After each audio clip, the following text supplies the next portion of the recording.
নমস্কার, আমি অ্যাস্ট্রোলজার দীপঙ্কর শাস্ত্রী বলছি। আবারও আপনাদের সামনে এলাম কিছু গুরুত্বপূর্ণ টোটকা নিয়ে।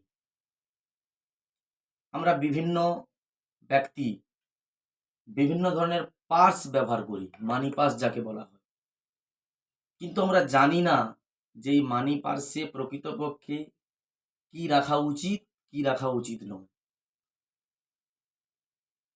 তো এইটা যদি আপনারা একটু মন দিয়ে ভালো করে যদি উপলব্ধি করেন বা যদি একটু মেনে চলেন, আপনারা দেখবেন জীবনে 100% সাফল্য পাবেন। প্রথমত, আপনি হলুদ বা অশ্বগন্ধা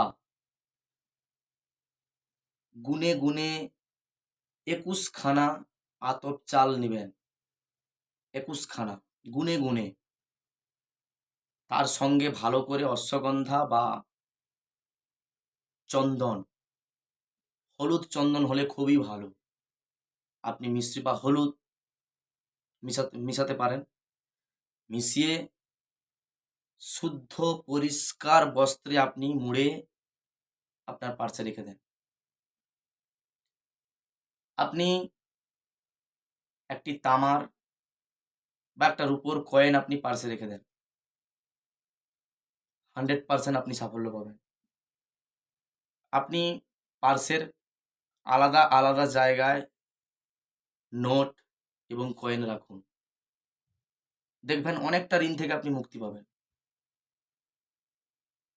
আপনি পার্সে একটি মা লক্ষ্মী দুহাতে স্বর্ণ মুদ্রা নিচের দিকে পতিত হচ্ছে এরূপ কোনো ছবি আপনি পার্সে রাখুন। পার্সের মুখেই রাখুন। পার্সটি খোলার সময় যাতে আপনি চোখে দেখতে পারেন সর্বপ্রথম। দেখবেন আপনি কতটা আর্থিক থেকে উন্নতি পাবেন। আপনি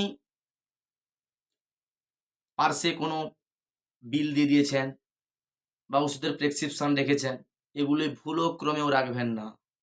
কারণ তাহলে আপনার আর্থিক সমস্যায় তো আপনি পড়বেন, তা বাদেও আপনি বিভিন্ন রকমের সমস্যার সম্মুখীন পড়বেন। কারণ আপনার পিছু টেনে রাখবে ওই সমস্ত কাগজপত্র। নমস্কার।